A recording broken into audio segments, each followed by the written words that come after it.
story you are about to hear is true. Only the names have been changed to protect the innocent. Fatima Cigarettes, best of all long cigarettes, brings you Dragnet.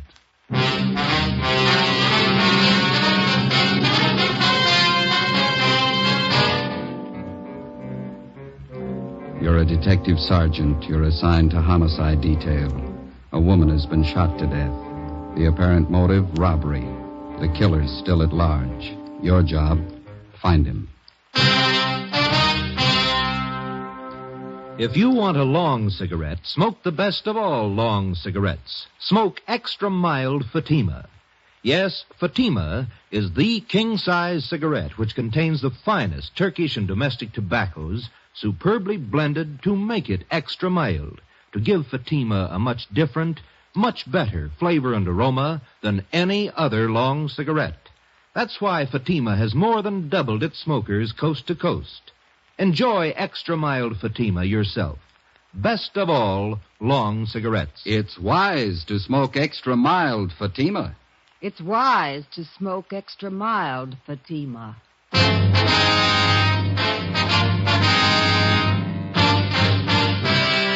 Dragnet, the documented drama of an actual crime. For the next 30 minutes, in cooperation with the Los Angeles Police Department, you will travel step by step on the side of the law through an actual case transcribed from official police files. From beginning to end, from crime to punishment, Dragnet is the story of your police force in action. It was Friday, March 16th. It was damp in Los Angeles. We were working the night watch out of homicide. My partner's Ben Romero. The boss is Thad Brown, chief of detectives. My name's Friday. It was 11:45 p.m. when we got to where we'd parked our car. 2nd and Main. Couple of drops on the windshield. Yeah, I hope it holds off. I was thinking of going out to see the Cubs and Pirates play an exhibition game tomorrow. Guess maybe now I won't. You might be lucky. What's the weatherman say? I don't know. Get the radio on. Yeah. It's a slow night. Yeah. Might not be tomorrow night. What? March 17th, isn't it? Oh, yeah. 62A, Collier Station. All units in vicinity of 102 South Virgil, 211 and shooting, code 3. It's a hot one. All units in vicinity South of 102 Street. South Virgil, 211 and shooting, code 3. Unit 13, take the call. Happy St. Patrick's Day. 11:58 p.m. We arrived at 102 South Virgil, the Bartlett Hotel, a 4-story building. Sergeant Scheimer met us in the lobby and informed us that the shooting took place at 11:40 p.m. in room 432, occupied by Mr. and Mrs. Theodore V. Benham. Mrs. Benham was the victim. We went up to the 4th floor where Officer McCready was stationed outside the room. Any witnesses? Only Benham says it was a thief. Did you talk to any of the people on this floor? None of them saw anything. They're all in their rooms. Any other way out of here? That stairway in the rear leads to the roof. I took a look. Nothing up there. Mm-hmm. Where's Benham? Across the hall, lying down. Cox is with him. Okay, let's look at the body. We went into the room, a dreary place with a single light hanging from the center of the ceiling. The carpet was faded and worn in spots. On the north side were a closet and a bathroom. Against the east wall was a dresser. Across the room was a double bed, and at the foot of the bed, a window looking out over the roofs of adjoining buildings and the marquee of a movie house down the street. A steamer trunk was in the corner, and a straight-back chair was next to the door. The mirror of the dresser was smashed, and on the dresser, a Gideon Bible. On the bed was the body of a woman sprawled face down. There were several splotches of blood on her coat. In the chair was a .32-20 revolver, which McCready said belonged to Benham, the husband of the murdered woman. We asked McCready to put in a call to the crime lab, and we went across the hall to question Benham. This is an awful shock. I'm not feeling well. I'm under doctor's care. Hemophilia. It's an awful shock. Sit down, please. Yes. I don't know what it'll do to me. I should be in a sanitarium right now. We'll see you taken care of. Lincoln Sanitarium in Eagle Rock. Could you tell us what happened tonight? Why, yes. My wife and I went out to the Sycamore Cafe over in Alvarado. What time was that? Oh, about 9:30. We had a couple of drinks and something to eat. Listened to a piano player, then came home. I unlocked the door, and Elizabeth went in first, went over to the dresser. I just walked over to her when a man stepped out of the closet in back of us. He had a gun. Mm-hmm. Can you describe him? I don't know. Did you see his face? No.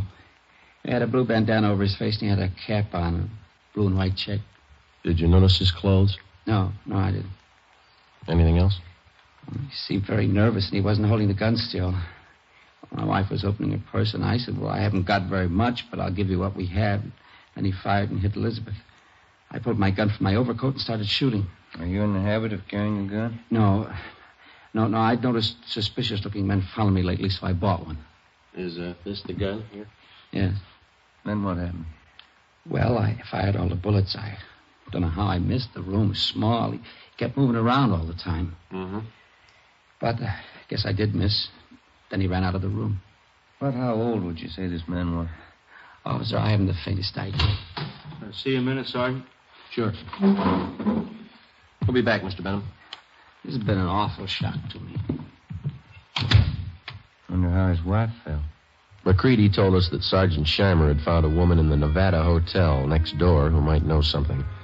He went next door and questioned Mrs. Caroline Cromwell, a resident of the hotel. She occupied room 415 on the top floor. She told us that about 20 seconds after she heard the shots, she looked out the door of her room and saw a man come down the back stairs, which leads to the roof of the hotel, and enter room 402. She'd seen the man several times and was positive of her identification. Sergeant Scheimer said the man was registered as Jack Morrison, who went to room 402. Try it again. Who's that? Police officers. What do you want? I'd like to ask a couple of questions. I was going to bed. We'd like to talk to you. Won't take very long. All right. What do you want to know? How long you been in your room? About 10 minutes. Why? Where were you? To the movie. Which one? Right down the street. Why are you asking me all these questions? You been drinking? A little. Not much. Mind if we look around a little? I was out all the time. I didn't know nothing about a shooting. And you won't mind if we look around. You won't find nothing here. These all the clothes you've got? Yeah? This your coat? Yeah. Yeah. Mm-hmm. You wearing this tonight, were you? No. It's the only coat in the closet. What'd you do with the coat you were wearing? Guess I was wearing that one. Did you spill it? What? A bottle of whiskey? It broke. How? How do I know? Got a hole here in the sleeve. What'd you do with the broken bottle? Threw it away. Where? I don't know. On the street. Joe, I found something. A shirt. Stuck down between the wall and the bathtub. Looks like blood on it. Is this yours? Where's the shirt you wore tonight? Take off your pajama top. Why? Take it off. All right. But I didn't have nothing to do with that shooting next door. What happened to your arm? Guy shot at me. Who? I don't know. I bought a bottle and had a couple of drinks and went to the movie for a little while. Would you mind moving away from the bed, please? No. Thank you. I came out of the movie because I was getting dizzy, and I went up on the roof here to get some air. While I was standing there, a guy ran across the roof and shot at me. What'd the man look like? I don't know. He came from the roof of the hotel next door and ran into this place. How big was he? It was dark. I couldn't see. What'd you do? Well, after I was sure he was gone, I came down. I was going to have my arm fixed in the morning. Better get your clothes on. Why? Well, you got a pretty bad arm. You better have it fixed up. We'll take you to George Street Receiving Hospital. It's all right. I don't have to go there. Find anything, Ben? No. You got a clean shirt? No. Well, you better wear your pajama top then. Oh, here's something. What did you say your name is? Jack Morris? Here's a card I found in the closet. It says, Tommy Kane, report for work, Joe's Cafe, 8 o'clock, March 1st. Who's Tommy Kane? That's me.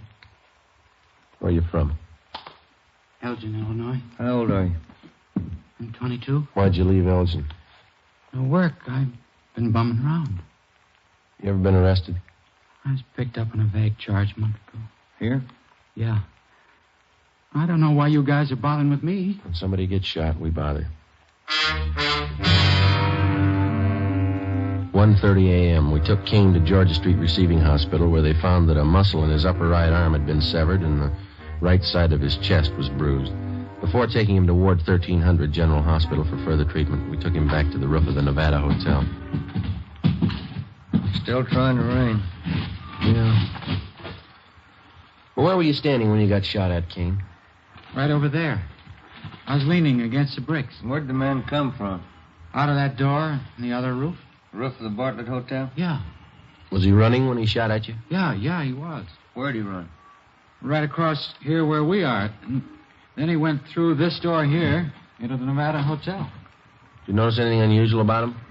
Well, his face was covered with a handkerchief, and he wore a checkered cap. Thought you said before it was too dark. Well, I could see that. I mean, I could see that. I couldn't see his face. And you were standing over there by the parapet? Yeah. About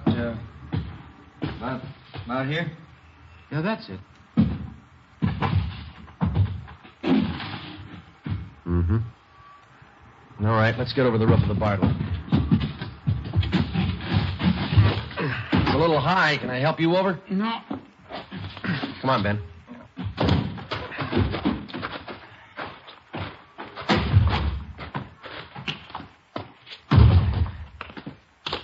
You ever been in this hotel before, Kane? No. Everything all right, McCready? Yeah. Crime lab's here, checking the murder room. Benham awake? I think so. Mr. Benham? Yes? Mind if we come in? Of course not. You ever seen this man before? Let me see. Can you stand over there in the light? My eyes aren't as good as they used to be. Okay. Move over there. How's that? That's better. This the man who shot your wife? No, that's not the man. We left instructions for another car to take Theodore Benham to the Lincoln Sanitarium in Eagle Rock. We took Kane to Ward 1300 General Hospital.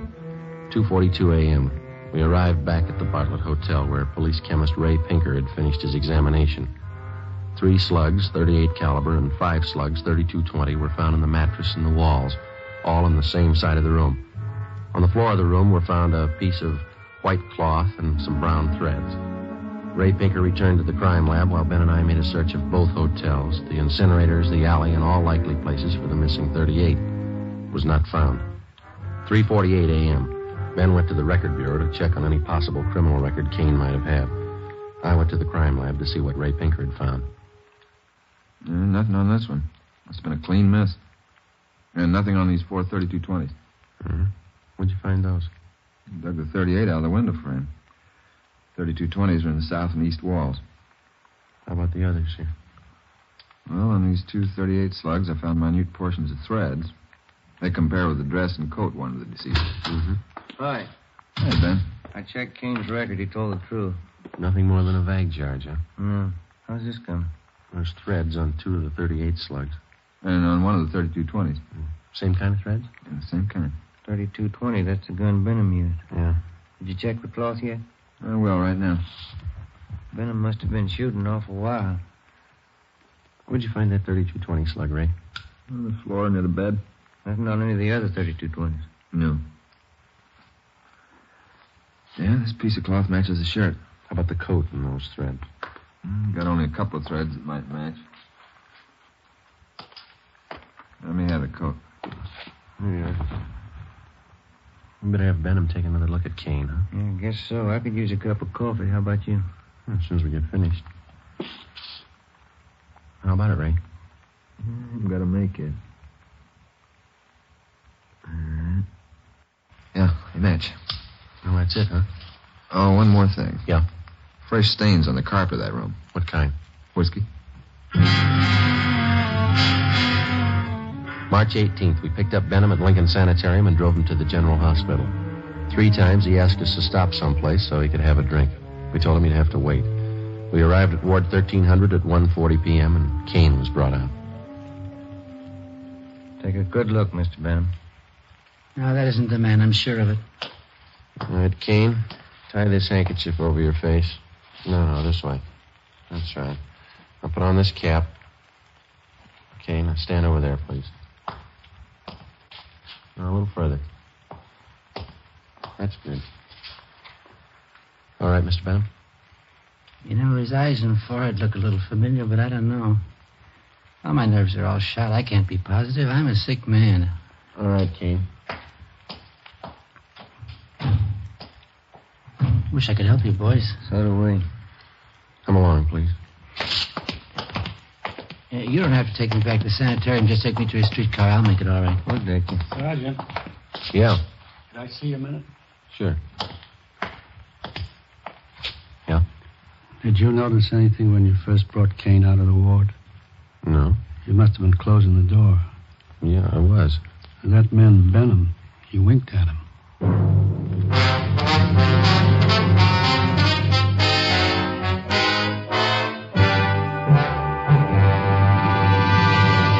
You are listening to Dragnet, the case history of a police investigation presented in the public interest by Fatima Cigarettes. If you smoke a long cigarette, it will be in your interest to listen to a typical case history of a Fatima smoker. It's the case of Dick Hyland, sports columnist for one of the great Los Angeles newspapers. This is his actual signed statement. Do I smoke a lot when I'm reporting a close ball game? You bet I do. Do I still enjoy smoking when the game's over? Right again. Because I smoke a mild cigarette, Fatima. No other king-size cigarette tastes so good, is as mild as Fatima. I agree it's wise to smoke extra mild Fatima. And so do more and more smokers every day. Actual figures show extra mild Fatima has more than doubled its smokers coast to coast. So enjoy extra mild Fatima yourself. The king-size cigarette, which contains the finest Turkish and domestic tobaccos, superbly blended to make it extra mild. You will prefer Fatima's much different, much better flavor. You will agree. It's wise to smoke extra mild Fatima. It's wise to smoke extra mild Fatima. The best of all long cigarettes.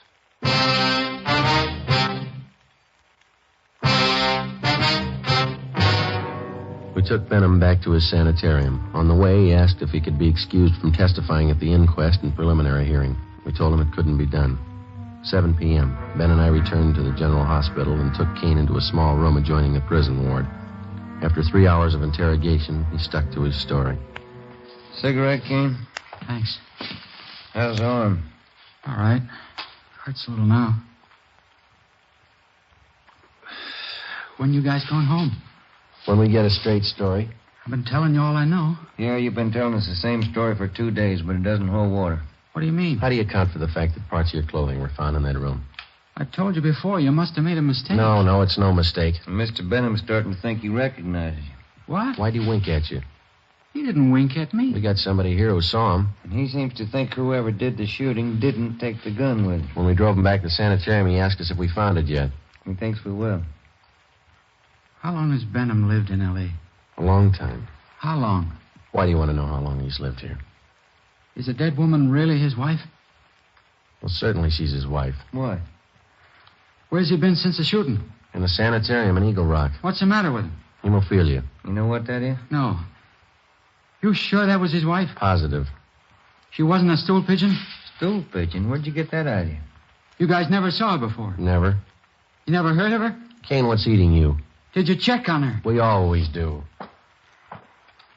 You don't make mistakes on anything like that, do you? Not off. Look, she was a pretty nice woman from all we could find out. Happily married for 30 years. Something's wrong. What, Kane? What's wrong? Hold that up. Yeah? Yeah. What'd Benham say about me? We told you. He says you look a little bit like the man. Did he say anything else? He winked at you, Kane. Why? She wasn't a bad-looking woman. Wasn't she, Kane? All right, now how about it? You guys swear that was his wife? Yeah. Okay, I'll tell you where the 38 is. Where? The mattress on the roof of the Nevada Hotel. Benham cut a hole in it that day. He told me to hide the gun there after the shooting. All right, let's have a look. I don't want anybody to know I'm telling you this. Why? Benham's a real smart guy. He's got a gang. He's in on it as much as I am. Yeah? He double-crossed me. He tried to kill me. If I'm going to jail, he's going with me. Maybe he will. Kane told us that he had known Benham for about 2 months. During that time, Benham helped him along by giving him a couple of dollars every once in a while. On March 11th, Benham got Kane a room in the Nevada Hotel and gave him $20 to buy a gun, which Kane did. On March 15th, he gave Kane a blue bandana and a checkered cap.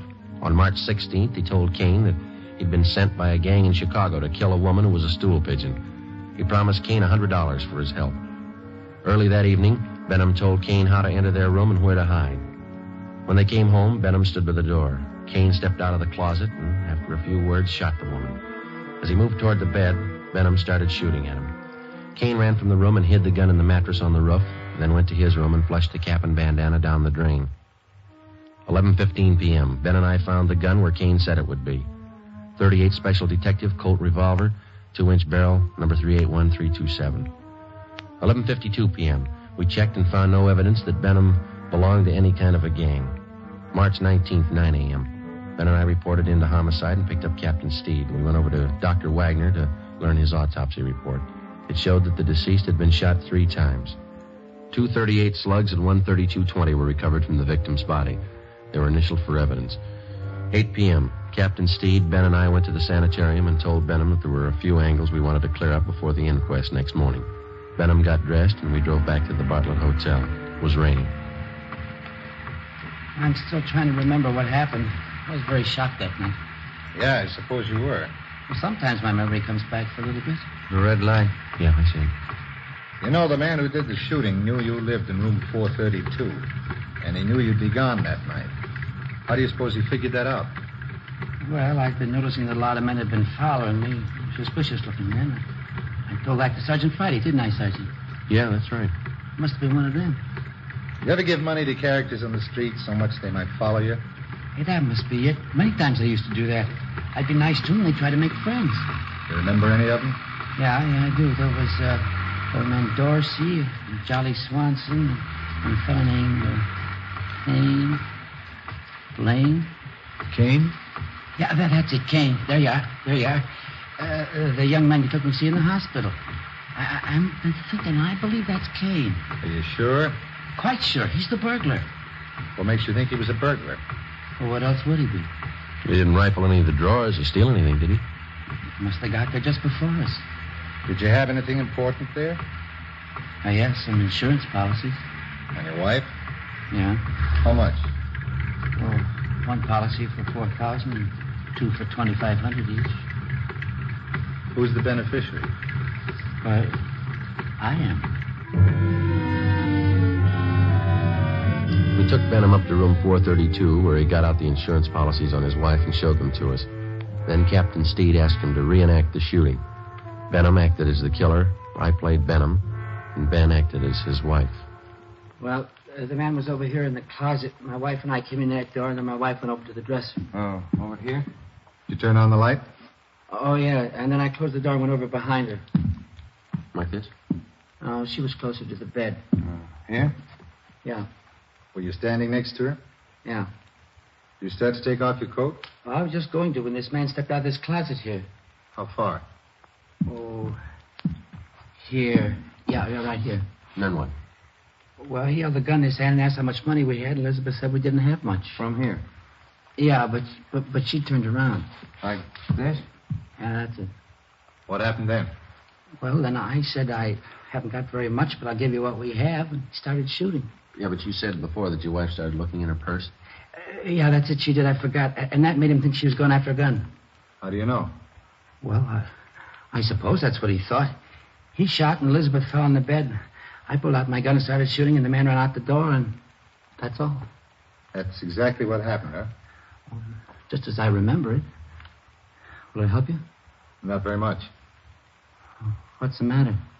Well, if you were standing where I am, there'd be bullet holes on that side of the room there, wouldn't it? They're all on this side. I see.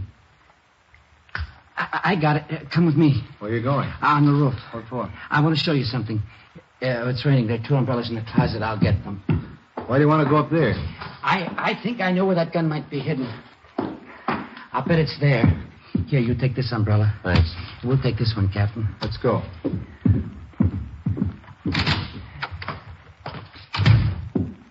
I'll bet it's up there. We'll find it.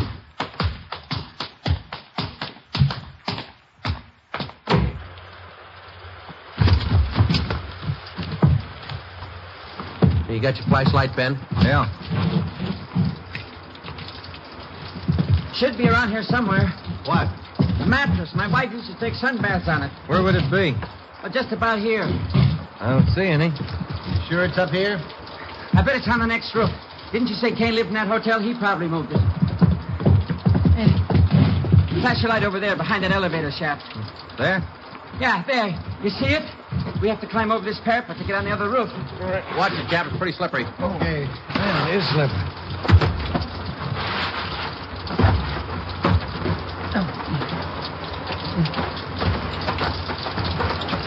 This mattress here? That's it. Take a look, Joe. Right.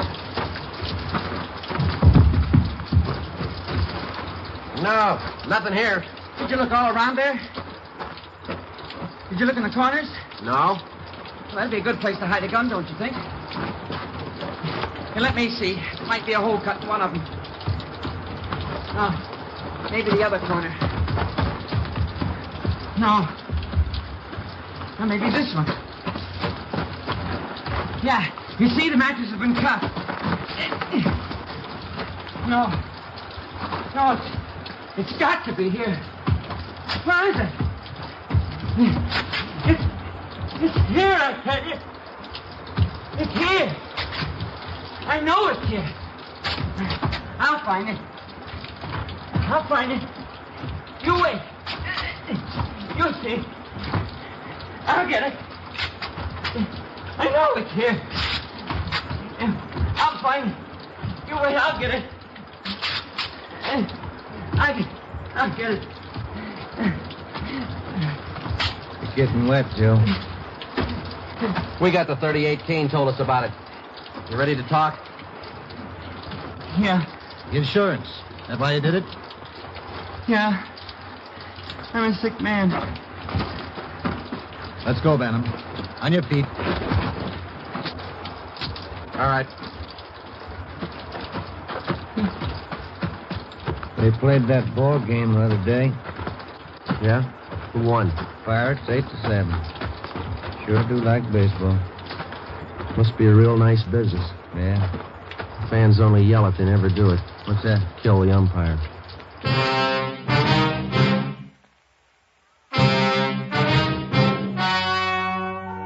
The story you have just heard was true. Only the names were changed to protect the innocent. On July 2nd, trial was held in Superior Court, Department 89, City and County of Los Angeles, State of California. In a moment, the results of that trial. It's amazing how many long cigarette smokers are changing to extra mild Fatima. Here is the actual report. From coast to coast, extra mild Fatima has more than doubled its smokers. Yes, more and more smokers every day are discovering that Fatima is the king-size cigarette that is extra mild. Extra mild because it contains the finest Turkish and domestic tobaccos superbly blended to make it extra mild, to give it a much different, much better flavor and aroma. Enjoy extra mild Fatima yourself. Best of all long cigarettes. It's wise to smoke extra mild Fatima. It's wise to smoke extra mild Fatima.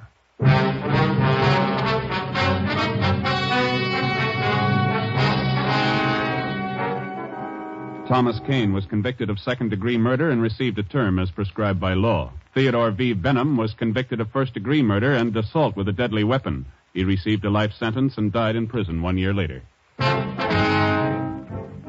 You have just heard Dragnet, a series of authentic cases from official files. Technical advice for Dragnet comes from the Office of Chief of Police W.A. Wharton, Los Angeles Police Department. Fatima Cigarettes, best of all long cigarettes, has brought you Dragnet, transcribed from Los Angeles. This is NBC, the national broadcasting company.